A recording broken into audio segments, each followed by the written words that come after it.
Kozhikode Koduvally police സ്റ്റേഷനിൽ പിറന്നാൾ ആഘോഷം വിവാദമായതോടെ സിഐക്കെതിരെ നടപടിക്ക് ശുപാർശ. സിഐ KP അഭിലാഷിനെതിരെയാണ് നടപടിക്ക് ശുപാർശ നൽകിയത്. നടന്നത് ചട്ടലംഘനമാണെന്ന് ചൂണ്ടിക്കാട്ടി കോഴിക്കോട് റൂറൽ SP IG-ക്ക് റിപ്പോർട്ട് സമർപ്പിച്ചു. പ്രസാദ് ഉടുമ്പശ്ശേരിയാണ് വിവരങ്ങളുമായി നമുക്കൊപ്പം ചേരുന്നത്. പ്രസാദ്, യൂത്ത് ലീഗിന്റെയും യൂത്ത് കോൺഗ്രസിന്റെയും പ്രവർത്തകർ ഹാപ്പി ബർത്ത്ഡേ ബോസ് എന്നെഴുതിയ കേക്കുമായാണ് സ്റ്റേഷനിലെത്തി കേക്ക് മുറിക്കുകയും SI സന്തോഷപൂർവ്വം ആഘോഷത്തിൽ പങ്കെടുക്കുകയും ചെയ്തത്. സ്റ്റേഷനിൽ ഉള്ളിലാണ് ഈ വിധത്തിലൊരു ആഘോഷം സംഘടിപ്പിച്ചത് എന്നുള്ളതും പ്രധാനപ്പെട്ടതായി പോലീസ് കാണുന്നു. എന്തൊക്കെ നടപടിക്കാണ് ഇപ്പോൾ ശുപാർശ ചെയ്തിരിക്കുന്നത്?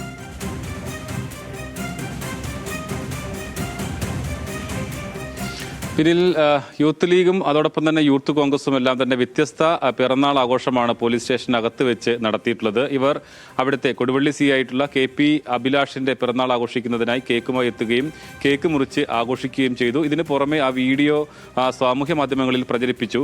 ഇത് വലിയ വിവാദമായ സാഹചര്യത്തിലാണ് സ്പെഷ്യൽ ബ്രാഞ്ചും അതോടൊപ്പം തന്നെ താമരശ്ശേരി DYSPയും എല്ലാം തന്നെ അന്വേഷണം നടത്തിയിട്ടുള്ള വകുപ്പ് തല അന്വേഷണം നടത്തിയത്. താമരശ്ശേരി DYSP നൽകിയിട്ടുള്ള റിപ്പോർട്ടിൽ, റൂറൽ SP-ക്ക് നൽകിയിട്ടുള്ള റിപ്പോർട്ടിൽ CIക്ക് വീഴ്ച സംഭവിച്ചു എന്നുള്ളത് തന്നെയായിരുന്നു. ഇതിന്റെ അടിസ്ഥാനത്തിലാണ് ഇപ്പോൾ റൂറൽ SP IG-ക്ക് നടപടിക്ക് ശുപാർശ ചെയ്തുകൊണ്ട് റിപ്പോർട്ട് സമർപ്പിച്ചിട്ടുള്ളത്. ഇത്തരത്തിൽ ഒരു പോലീസ് സ്റ്റേഷനിൽ ഒരു കാരണവശാലും പ്രസാദ് ഇപ്പോൾ ശുപാർശ സമർപ്പിച്ചിരിക്കുകയാണ്. Kozhikode rural SP IG-ക്ക്